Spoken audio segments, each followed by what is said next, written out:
Midwest, USA, November 14, 2019. Cloudy, 17 degrees. The air was thick with a palpable tension, an invisible weight that pressed on my chest, bringing to the surface memories that should have been forgotten. On the horizon, dense clouds formed a gray shroud, hinting at a storm that, like a dark secret, hesitated to reveal itself. On that day, I returned to the place where it all began, the Harrisonville Cultural Center. Everything was different, yet the feeling that something terribly wrong lingered in the air persisted, like a shadow that even time couldn't dissipate. My body sat there in a chair worn by time, but my mind had already returned to the small town of Pine Hill, to the day I tasted the soup that would seal my fate. At that time, I had just been appointed Director of Culture, a position I had never desired. For a young man coming from such a different reality, everything seemed like a fairy tale. But, as in every fairy tale, there was a price to pay, and the cost was something far more valuable than money or power. I paid with my sanity. When I received the phone call from Mayor James Hargrove, inviting me to work with him, I was overcome with a mix of excitement and disbelief. I had never imagined holding such a high position, much less in a field that had previously seemed irrelevant to me. My background was in business administration, and my life plan followed the safe and predictable path of a corporate career. However, prolonged unemployment and a lack of prospects had pushed me into stagnation, and that offer seemed like a unique chance to change my fate. In my first week as Director of Culture, I was thrown into a completely new world. Doors that had once been closed opened with ease. Smiles and firm handshakes greeted me everywhere, and soon I found myself surrounded by the most influential figures in the city. The way people treated me was intoxicating, as if I were someone important, worthy of respect and admiration. In a way, this was true.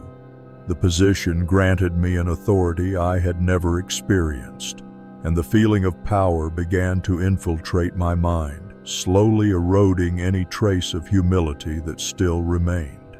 My first events as director were a success.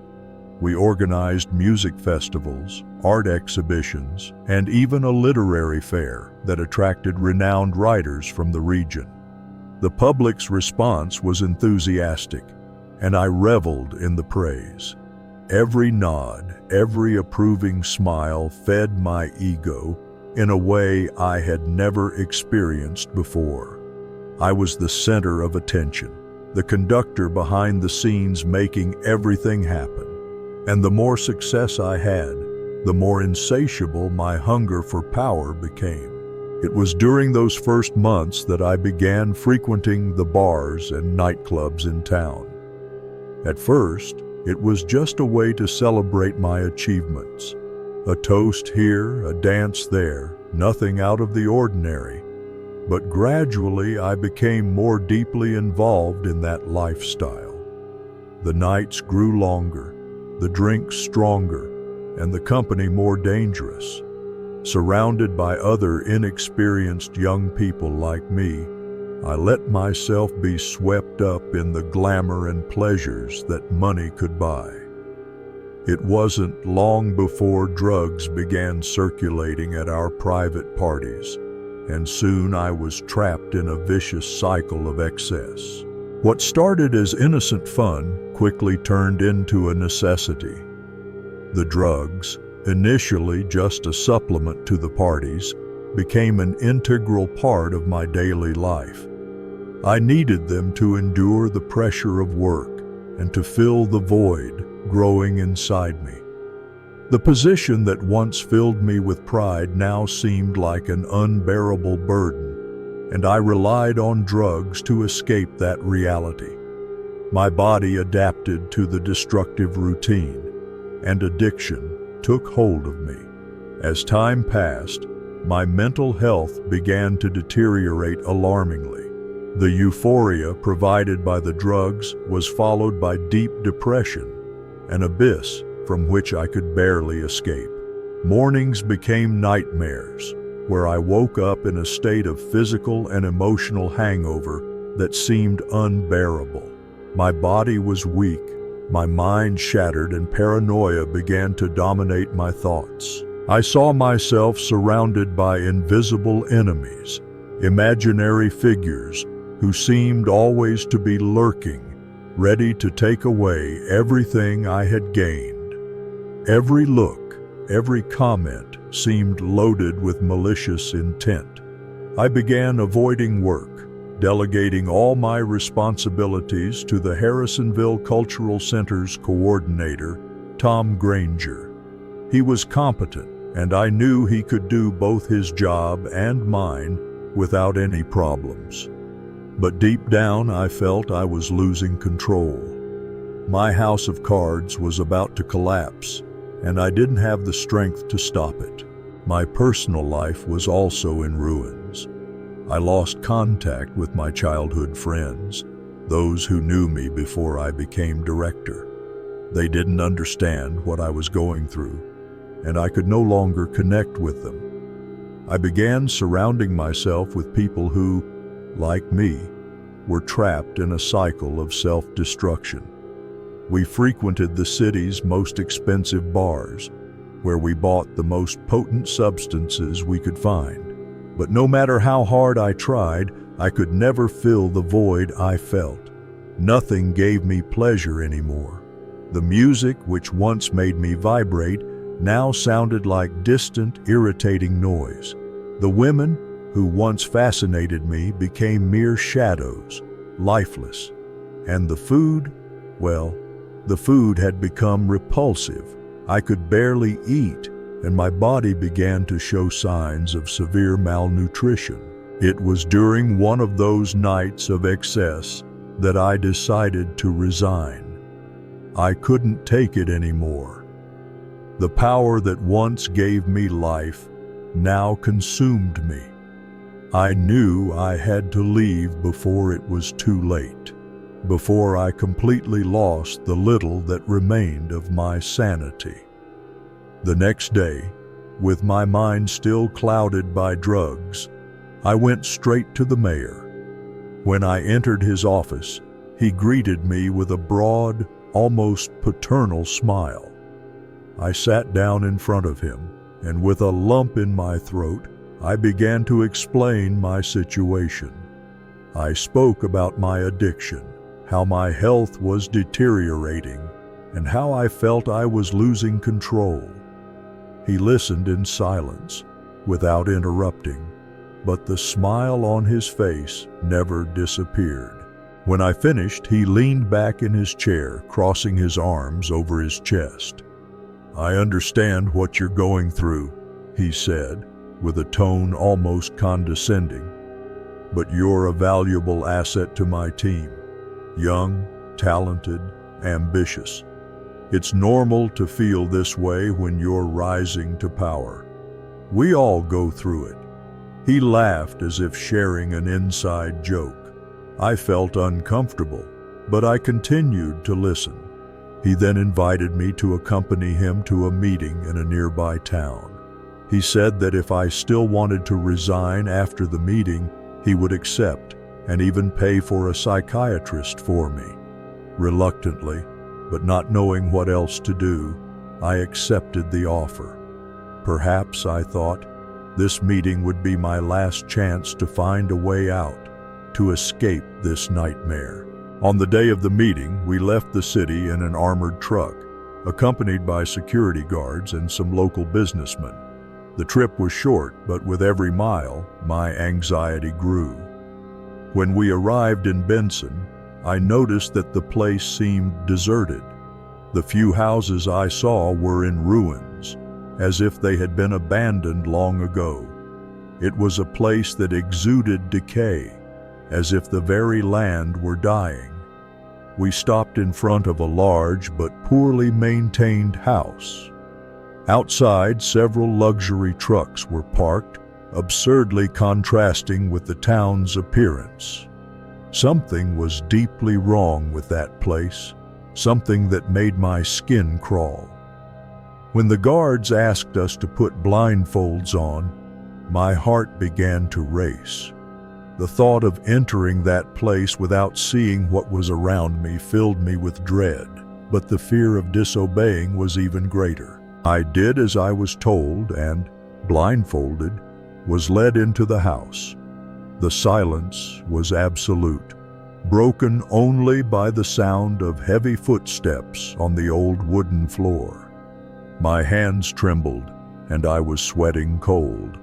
My mind imagined all sorts of horrors, but nothing could prepare me for what was to come. When we arrived in what seemed to be a large room, the mayor asked me to touch a door in front of me. Confused, I extended my hand and touched the cold, rough surface of the wood. As soon as I did, faint applause began to sound around me as the door slowly opened. The sound of the applause was muffled, as if people were reluctant to show enthusiasm. When the blindfold was removed, it took me a few seconds to adjust to the dim light. The first thing I saw were the black robes. Men and women, some of whom I recognized as public figures, were dressed in those dark garments, watching me with an expression that mixed curiosity and approval. It was as if I were a new member of an exclusive club, a club I had never asked to join. The mayor stood beside me, smiling, and handed me a similar robe. "Put it on," he ordered. My hands trembled as I removed my clothes and put on that garment, feeling more vulnerable than ever. They made me recite oaths I didn't understand, holding swords that looked like ancient relics. I knew something terrible was happening, but I was so paralyzed by fear that I couldn't react. The ritual ended with more applause, this time more vigorous, and I was officially accepted into that circle. But deep down, I knew I had crossed a line from which there was no return. Something inside me had been broken, and I didn't know if I would ever be able to mend it. After the ritual, we were taken to a farm on the outskirts of Benson. The property was surrounded by a barbed wire fence, and a young man with a physical disability opened the gate for us to enter. The 3-story house was large but poorly maintained, with peeling paint and dirty windows. From the outside, it looked like an abandoned place, but upon entering, I was surprised by the opulence of the interior. There were expensive wooden tables, crystal chandeliers, and large paintings on the walls depicting scenes that seemed to come straight from nightmares. It was as if I had entered another world, where the grotesque and the luxurious coexisted in disturbing harmony. But what bothered me the most was the smell. There was a strong odor of food, something that reminded me of roadside diners, but with an intensity that made me nauseous. We were greeted by an elderly woman who warmly embraced each of the guests, except for me. She seemed well known to everyone, and I noticed that each person gave her something: money, gifts, gestures of submission. We went up to the second floor, where there was a small room with several doors. There, I found a woman of about 30 years old, accompanied by 2 much younger girls. The mayor and other men from the group greeted them intimately, with kisses that made me shudder with disgust. "Choose one and go to one of the rooms," the mayor said with a smile that barely concealed his malice. I didn't want to, wasn't in any condition to do that, but the fear of disobeying again prevailed. I chose the older woman, the one no one else had picked, and entered one of the rooms with her.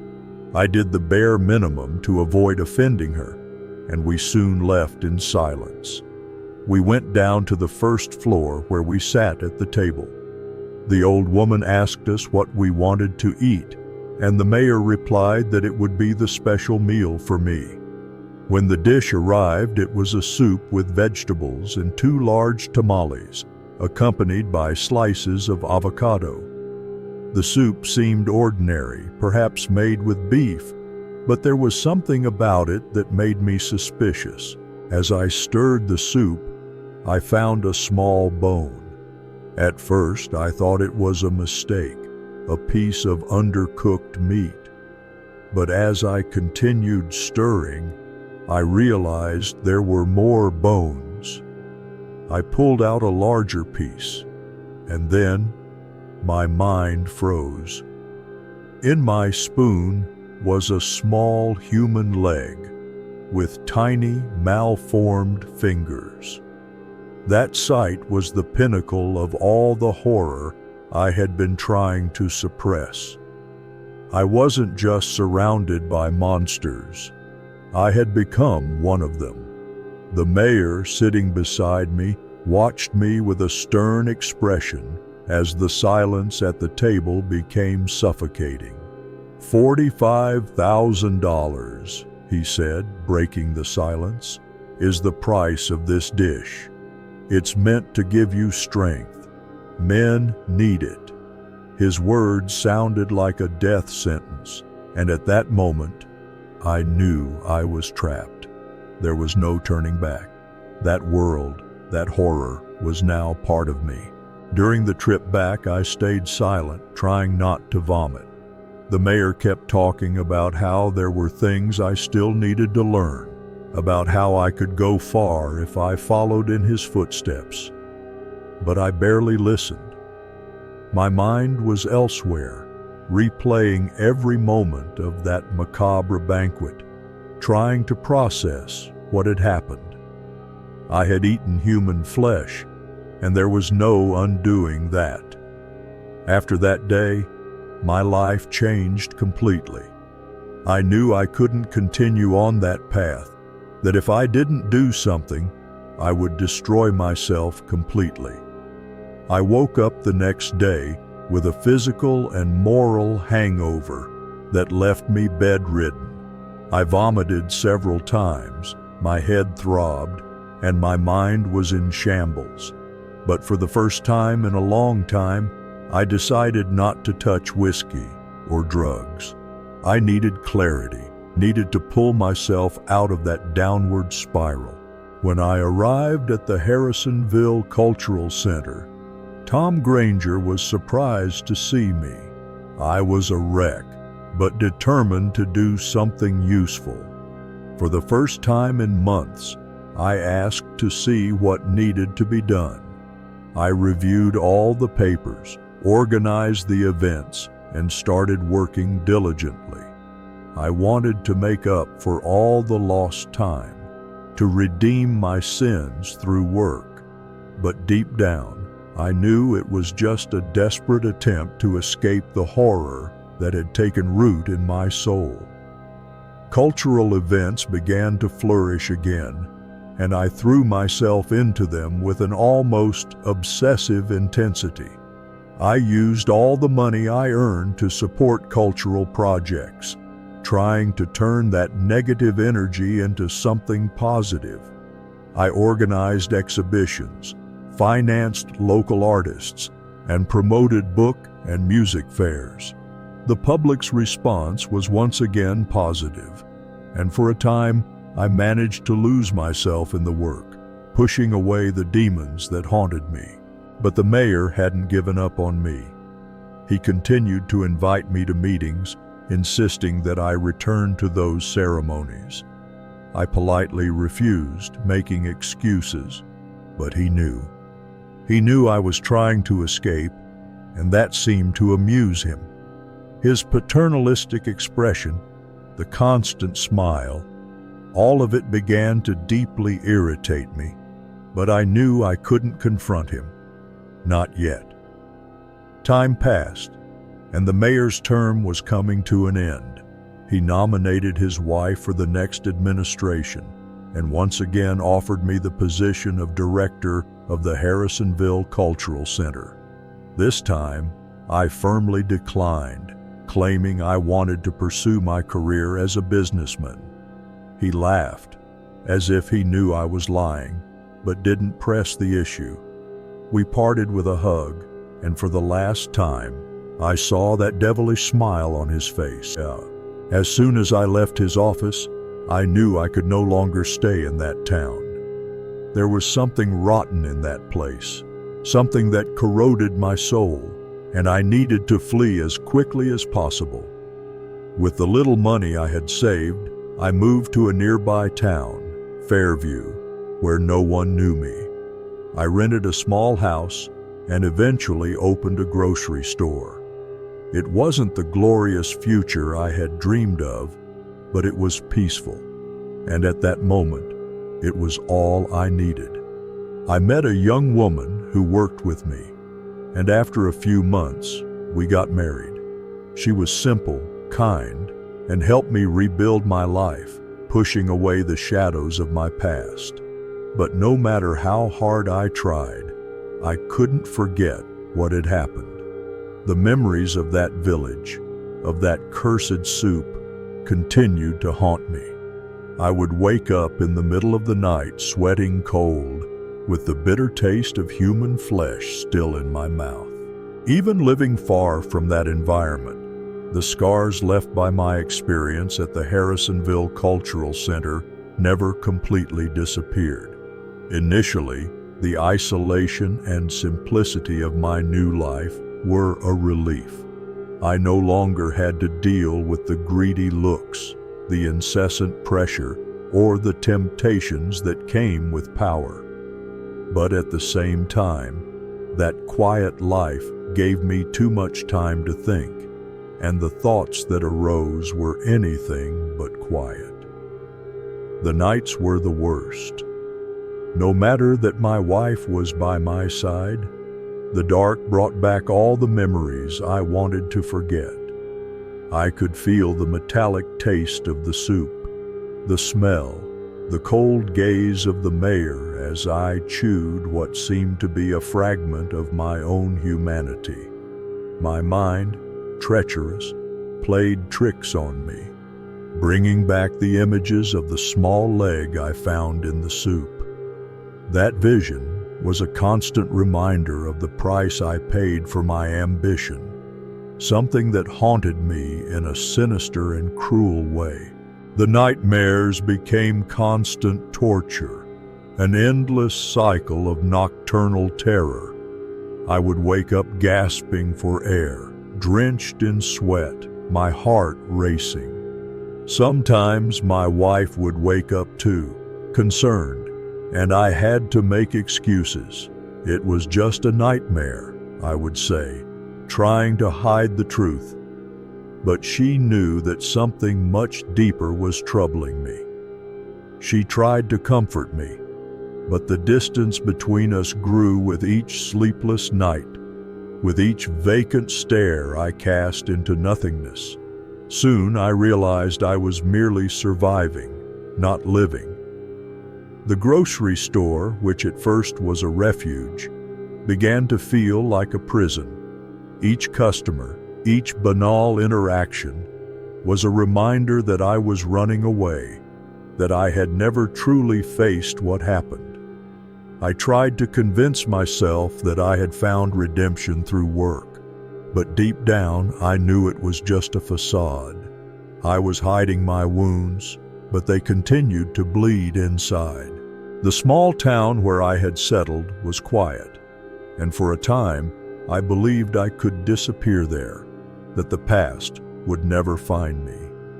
However, this illusory peace was shattered on a rainy afternoon when a man I immediately recognized walked into my grocery store. He was one of the businessmen who had accompanied the mayor on that fateful trip to Benson.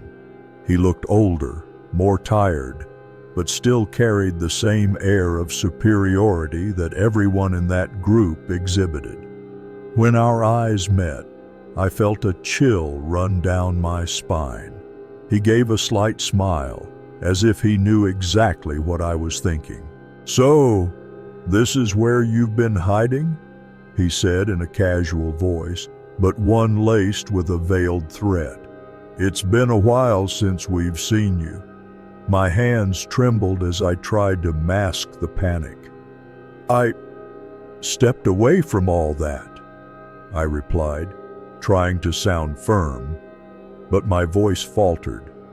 He nodded, looking around the small grocery store, as if inspecting my new life. "We all need a break from time to time," he said, though his words were clearly a taunt. "But there are certain responsibilities that can't be abandoned." My heart raced. I knew he wasn't there by chance. He had found me, and that meant others could too. "I don't want to be involved anymore," I finally managed to say, gathering the courage to confront him. "I don't belong in that world anymore." He just laughed, a dry sound devoid of humor. "You think you can just walk away? Things don't work like that, my friend. Once you're in, you can't leave, and they're still watching you." With that, he left the store, leaving me there, paralyzed by fear. The mere mention that they were still watching me brought back all the horrors I had tried to bury. That encounter made me realize that the past wouldn't let me go. I might have fled, but there was no true escape. Those men, that organization, still existed, and I was one of them, whether I wanted to be or not. The days that followed the encounter were a blur of anxiety and fear. Every strange sound, every unknown customer who entered the grocery store, I expected it to be the next warning, the next step of a revenge I knew was inevitable. It wasn't long before the pressure became unbearable. The sleepless nights, the incessant nightmares, and the constant feeling of being watched began to consume me. My wife noticed the change, but no matter how much she tried to help, I was distancing myself more and more. She found me one night, sitting in the kitchen, drinking alone, a glass of whiskey I had sworn never to touch again. "Why are you doing this again?" she asked, her voice thick with concern, but I couldn't answer. How could I explain the kind of fear I felt? How could I explain to her that there were things I couldn't share, horrors I couldn't divide? The drinking was just the beginning. Soon, I sought out the old sources of relief, the drugs I had vowed never to use again. At first, it was just temporary relief, a way to silence the screams in my head. But, as before, they began to dominate my life again. I was sinking, and this time there was no work or redemption that could save me. My wife tried to reach me, tried to rescue me from that spiral of destruction, but I was beyond reach. The grocery store began to fail, customers disappeared, and I became known as the reclusive stranger who avoided contact with anyone. My days were spent keeping myself high enough not to think, not to feel. But the more I tried to escape, the more the past caught up with me. I was at rock bottom, a ghost of the man I had once been, when he appeared again. It wasn't a dream, nor a hallucination. It was the mayor himself, with the same smile plastered on his face, the same calculating look. He walked into my grocery store as if it were his own home. surveying the place with the disdain only someone with real power possesses. "I knew you wouldn't be able to run for long," he said, slowly walking through the store, touching the products on the shelves with disdain. "You belong to us. You always have." I tried to stand, but my body was too weak. He approached and sat in the chair across from me, as if about to have a friendly conversation. "You know you can't escape, right? No matter how far you run, how well you hide, we will always find you." My heart was racing, my breathing heavy.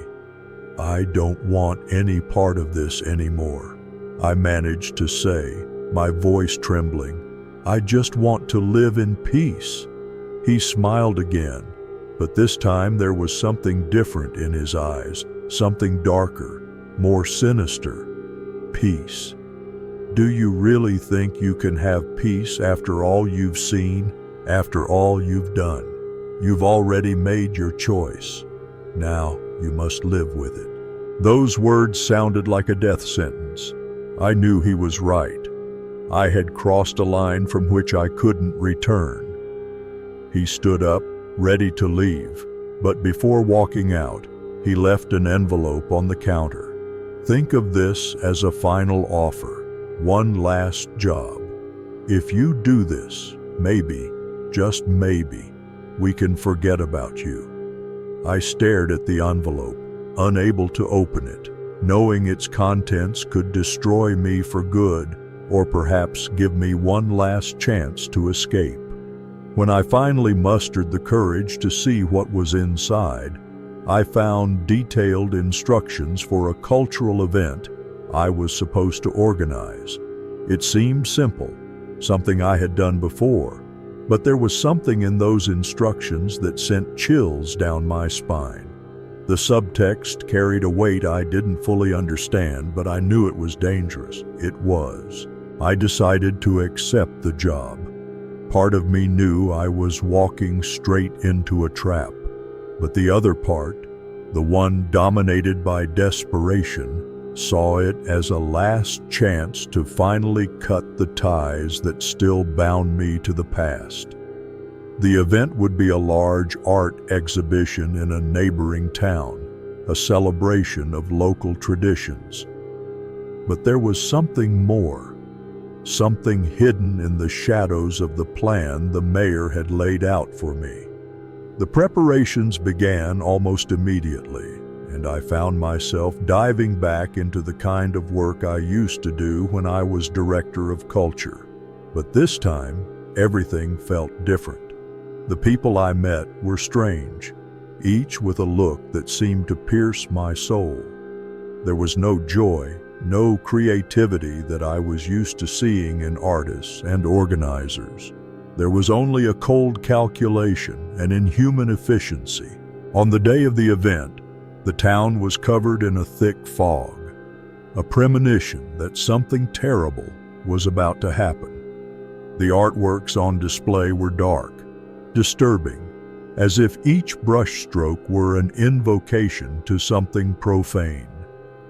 But the worst came when I realized that the event was just a facade. In the center of the gallery, in a separate room, there was an altar, decorated with ancient symbols and black candles.